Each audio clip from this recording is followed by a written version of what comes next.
Ukrainian forces have now launched their much-talked-about counter-offensive, expected to be the biggest military operation in Europe since World War II.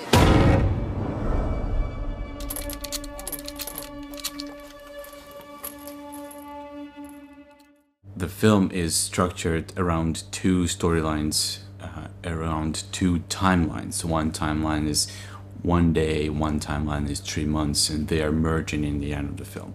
So it is already more complex structure than 20 Days in Mariupol.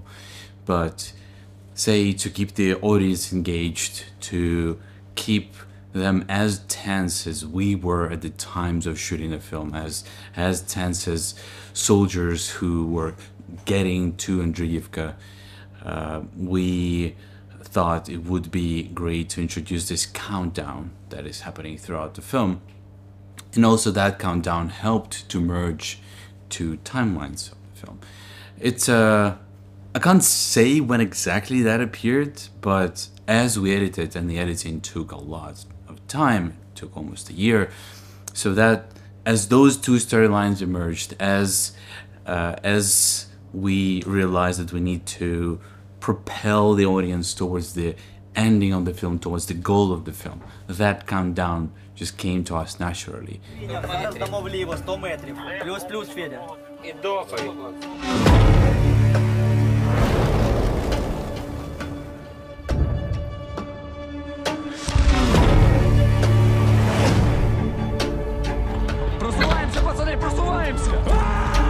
The questions and themes of this film changed over time. When we started filming, when we actually almost finished filming, when the operation to take Andriivka had a success, this film was about victory. This film was about a symbol of resistance, a symbol of hope. But as time has passed, our protagonists were losing their lives, and the families were losing their loved ones. And so this film also became a film about memory, about commemoration of those people who gave the most important thing they had, their life, for their families, their children, their fellow citizens to be free. It became sadder, but also deeper. And this question of how do we keep peace inside us, but also how do we keep being ready to fight for our homes? That's the question, that's the balance. And I think that's probably the question that all Ukrainians are asking themselves right now. How do we long for peace? How do we show that we do want peace, but also at the same time, how do we stay strong?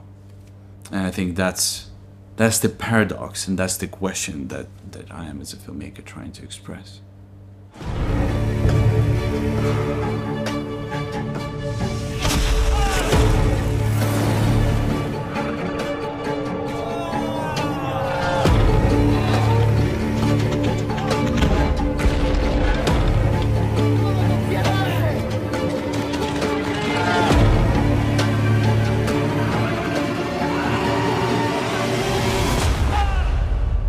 The story of this film came to us before we entered the forest. I remember the moment when we came and we met our protagonist and his platoon, and they were sitting and resting after the battle, and they were at the time mourning their friend who was killed in the battlefield. And both me and Alex Babenko my co-producer and fellow cameraman, we were sitting there and watching together with the soldiers the footage of their friend being killed. And we looked at their reactions, and we looked at the map, and we saw this narrow strip of forest that is leading to a village, one small village that was their target.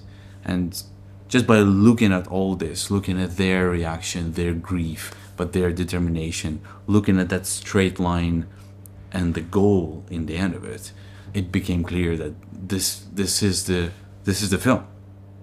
But also there is something that would express much more than just operation to liberate Andriivka. It would express, it would symbolize the struggle of all the thousands of soldiers that were fighting at the time across the front line, thousands of kilometers of the front line. And I think, yeah, that what I had in mind when we stepped in the forest and when we walked through the forest. And of course, the only thing you think about is that, is your camera filming, and is there a drone above you, and how do you stay as low as possible for the stray bullet not to hit you. And that's what you're worrying when you're there walking. But the theme of the film, the goal of the film is of course in your head. Шева, ну блядь, улыбнись, ну що ти такий кислий? Ну, Шеф, улибайся, улибаємося, ма. а якщо ця війна буде до кінця нашого життя? Film rarely gives you an answer, but film has this immense power to ask right questions. And that is one of the questions we probably all asking ourselves. How do we deal with this now?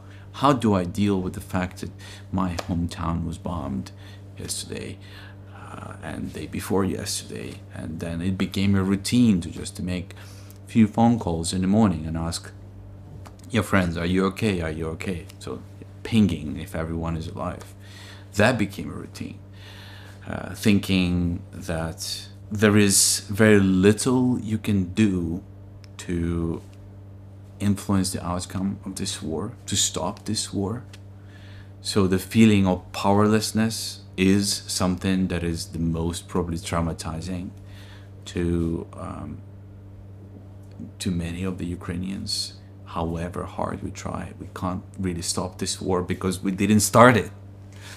So how do you deal with that? So all these are the questions that eventually are making their way in the films we make. My dream is to make a film about the end of this war.